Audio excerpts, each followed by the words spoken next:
Hi everyone, তোমরা সবাই কেমন আছো? আশা করি সবাই ভালো আছে। আল্লাহর রহমতে আমিও ভালো আছি। আজকে আমি তোমাদের সামনে আসলাম রমজান স্যার। সবাইকে ম্যাথ ড্রিমস লাইট চ্যানেল থেকে স্বাগতম।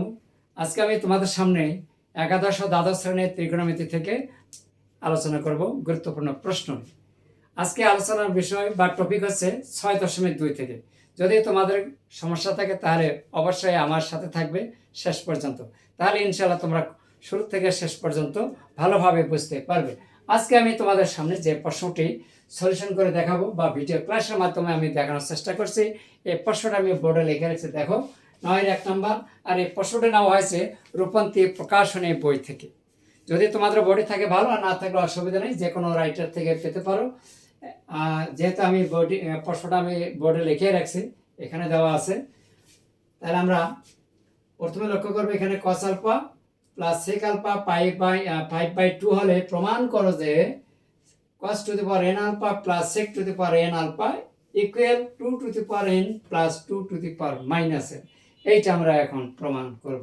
তো চলো দেরি না করে আমরা একটু সলিউশন করি। প্রথমে আমরা নেব সমাধান, লিখে নিলাম। দেওয়া আছে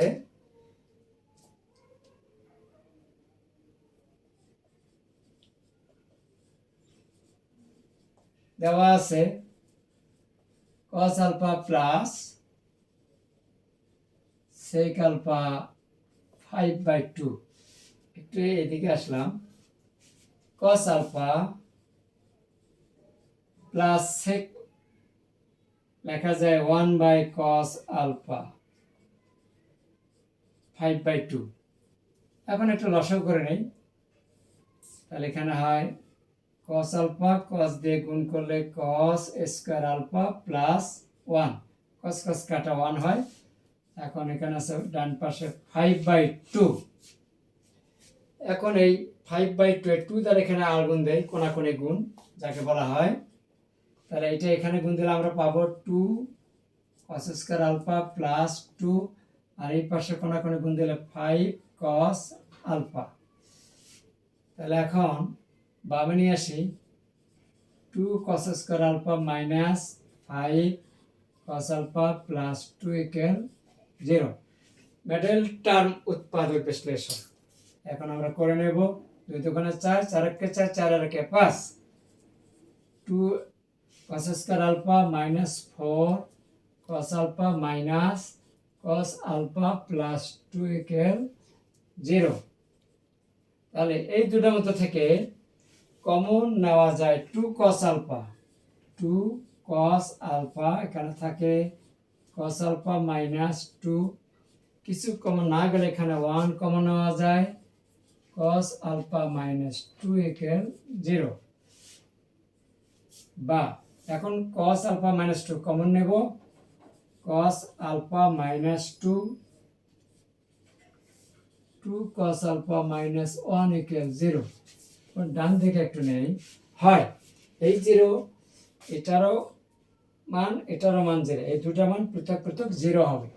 তাহলে অতএব বা হয় লিখলাম cos alpha minus 2 not equal 0, অথবা দ্বিতীয় অংশটা নাই, 2 cos আলফা মাইনাস 1 ইকুয়াল 0, বা cos আলফা ইকুয়াল কত, হাফ। তাহলে অতএব sec আলফা ইকুয়াল কত হচ্ছে 2, যেহেতু cos এর অপোজিট sec।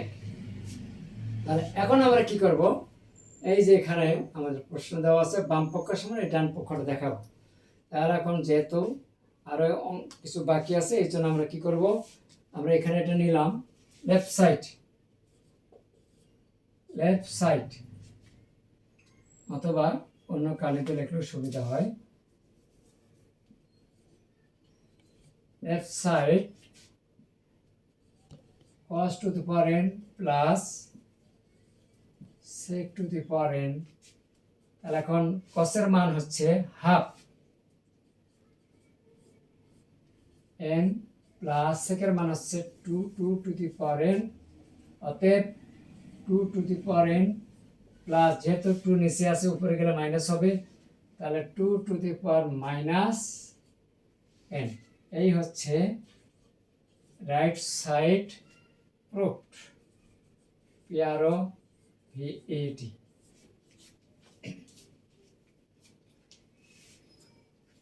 আজকের এই ছোট্ট ভিডিওটি তোমাদের কাছে কেমন লেগেছে তা অবশ্যই কমেন্টসের মাধ্যমে জানিয়ে দেবে, আর সেই সাথে অন্যদেরকে জানার জন্য একটু শেয়ার করতে হবে। আর যারা আমার এই ভিডিওটি দেখছো আগে থেকে তাদেরকে অনেক অনেক ধন্যবাদ, বা সাবস্ক্রাইব যারা করেছো ইউটিউব চ্যানেল থেকে তাদেরকে। যদি ভিডিওটি তোমাদের উপকারে আসে অবশ্যই চ্যানেলটি সাবস্ক্রাইব করে আমাদের সাথে থাকুন। ধন্যবাদ সবাইকে।